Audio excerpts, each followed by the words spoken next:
اللهم اغفر لحينا وميتنا وشاهدنا وغائبنا وصغيرنا وكبيرنا وذكرنا وأنثانا اللهم من أحييته منا فأحيه على الإسلام ومن توفيته منا فتوفه على الإيمان اللهم لا تحرمنا أجره ولا تفتنا بعده।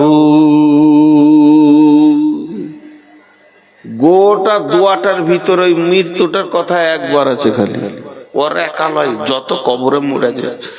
আল্লাহুম্মা গফির লিহাইয়িনা ওয়া মাইতিনা, এরপরে আর মৃত্যুর কথা কিছু নাই। যে প্রেজেন্ট আছে তাকে মাফ করো, যে গায়েব আছে তাকে মাফ করো, ছোটকে মাফ করো, বড়কে মাফ করো, পুরুষকে মাফ করো, নারীকে মাফ করো। আল্লাহ ইসলামের মধ্যে আমাকে রাখো, ইসলামের সাথে আমাকে মত দাও। সমস্ত দোয়াটা যদি আপনার সমস্ত দোয়াটা যদি 1 ফুটের লম্বা হয়, 20 লাইনের হয়, সামান্য কিঞ্চিত শুধু মুর্দার জন্য দোয়া, তাও আবার সেটা কেমন কথা শুনেলেন? ওই কথাটা একবার খালি বলবে ইমাম, ওয়া মাইতিনা, হে আল্লাহ তুমি জীবিতকে মাফ করো এবং মৃত ব্যক্তিকে মাফ করো। একবার বলে দিল আল্লাহুম্মা গফির লিহাইয়িনা, আবার জীবিতকে প্রথম বলেছে তারপরে মৃতকে বলেছে। তাহলে জীবিতকে এত গুরুত্ব দেওয়া হলো কেন? জীবিতকে এত ডাকা হলো কেন? মৃত ব্যক্তিকে শুধু একবার বলে ছেড়ে দেয়া হলো, তাহলে ওকে একবার বলা হলো কেন? ও সুদ খাবে, চুরি করবে, লুচ্চামি করবে, বাটপাড়ি করবে, মাতালামো করবে, জেনা করবে, ব্যভিচার করবে, লোকের মাল মেরে খাবে, আর আমি যে জানাজা পড়ে দেব আল্লাহ জান্নাত দিয়ে দেবে, এটা হবে না। তুই এসেছিস দরখাস্তটা দিয়ে চলে যা, যা করার সাইজ আমি আল্লাহ ওকে সাইজ করব। অনেকে আবার গল্প করে হাজির জানাজায় এত লোক হয়েছিল জীবনে দেখিনি, তোদের দেখার লাভ নাই, তুই চলে যা। একবার খালি বল ও মাইতিনা, আল্লাহ মৃত ব্যক্তিদের মাফ করে দাও।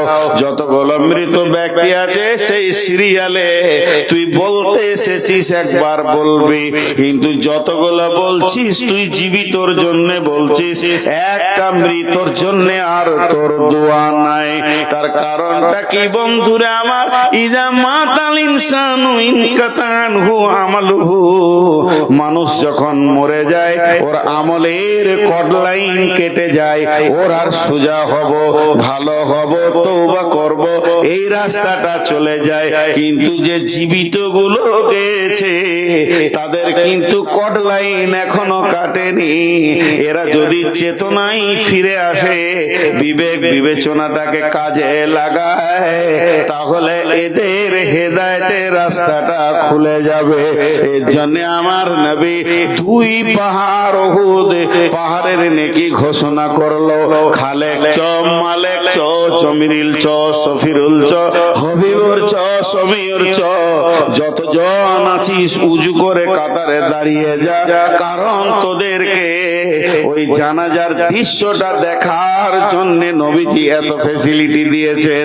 একজন দার্শনিক বলছেন একটা জীবিত ব্যক্তি মৃত হয়ে, একটা জীবিত ব্যক্তি মৃত হয়ে কিভাবে মা বাপ ভাই বোন জমি জায়গা ঘর বাড়ি সমস্ত মহব্বতকে কেটে ধীরে ধীরে একটা অন্ধকার গড়ে ঢুকলো।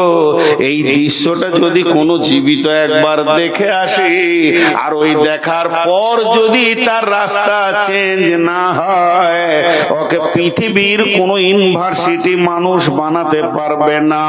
একটা জীবিত ব্যক্তি যখন মৃত ব্যক্তির বিদায়কে দেখবে, তখনই তার আকেল বিবেক খুলে যেতে হবে যে আমারও ওই দিনটা আছে।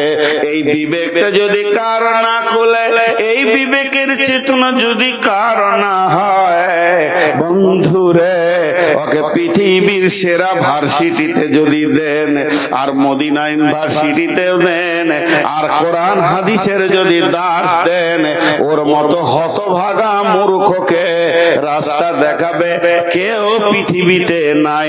অতএব তুমি জানাজাতে হাজিরি দাও, যে কোনো মুসলমান মরবি তুমি হাজিরি দিয়ে দাও, আর ওই দৃশ্যটা দেখো, আর নিজের জন্য একটা সাবজেক্ট তৈরি করে লাও। এমন একটা দিন আসবে, সেই দিন আমার এই পালাটা পড়বে, গাঁওয়ালা থেকে যাবে, আত্মীয় স্বজন থেকে যাবে, মাল থেকে যাবে, জমি জায়গা থেকে যাবে, শুধু বিদায়টা আমার হবে। ওই দিনটা কেমন হবে? আজকে জীবিত অবস্থায় তুমি তোমার রাস্তাকে বেছে নাও।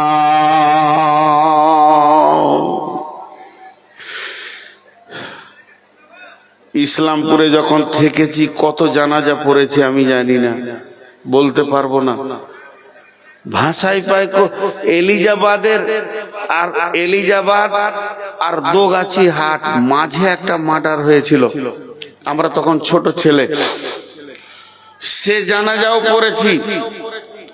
আমি মাদ্রাসায় থাকতাম, একটা বছর ওই মসজিদটাই ছিলাম। আমার মামাকে আপনারা চিনবেন, আমার মামা শিক্ষক ছিলেন, মসজিদের রুমটাই থাকতাম। তো মৃত্যু ব্যক্তির যে খাট, লাশ নিয়ে যাওয়া, ওই খাটে শুয়ে থাকতাম।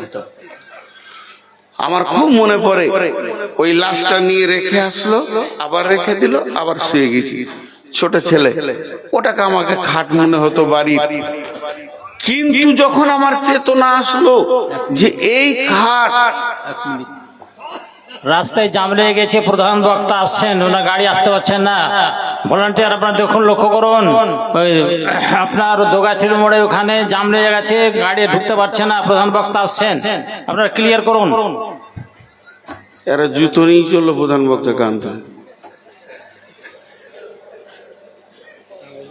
হ্যাঁ, বুড়া মানুষকে রেখে নিলে আমাদের দৃষ্টি যে বুড়া উঠতে দেওয়া নিষেধ আছে।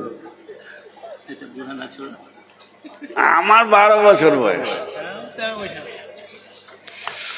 তো যে কথাটা আপনাদেরকে বলছি, খালি আল্লাহ রসুলের ক্যাপাসিটিটা দেখেন, জীবিতকে জ্ঞান আনতে পাঠাচ্ছেন। একটু ধ্যান দেন, একটু মনোযোগ, এখানে অনেকগুলো ডিপলি কথা আছে। তো আল্লাহ তাবারাক ওয়া তাআলা রসুল এত সুন্দর করে বানিয়ে দিলেন, যাও তুমি ওখানে দাঁড়িয়ে দেখো। তো অনেক লাশকে জানাজা পড়েছি, একটা বাস্তব ঘটনা বলছি। তখন এই যে সুলাইমান ভাই, এরা সব ছাত্র আমরা ছিলাম, মনে আছে, মুজাহিদ ছিল। একটা মৃত জানাজা হলো, ওই কথা বলছেন কেন, ধ্যানের সঙ্গে শুনেন, প্র্যাকটিক্যাল বলছি, আপনাদের এলাকার কথা বলছি। জানাজা হলো, তো দাফনের কাজ চলছে, আর আমাদের 2 জন শায়েখ, আল্লাহ জান্নাত নসিব করুন, আল্লাহ 2 জন শায়েখ এবং মৌলানা আলী হোসেন, মৌলানা মুজিবুর, আহা আল্লাহ তাদেরকে জান্নাতুল ফেরদাউসের মেহমান বানান। জোরে বলেন আল্লাহুম্মা আমিন। ওই ব্যক্তিরা একটা বোড়ের গাছে দাঁড়িয়ে আছে, বোড়ের গাছের নিচে, আর আমরা ছাত্রগুলো একটু দূরে দাঁড়িয়ে আছি।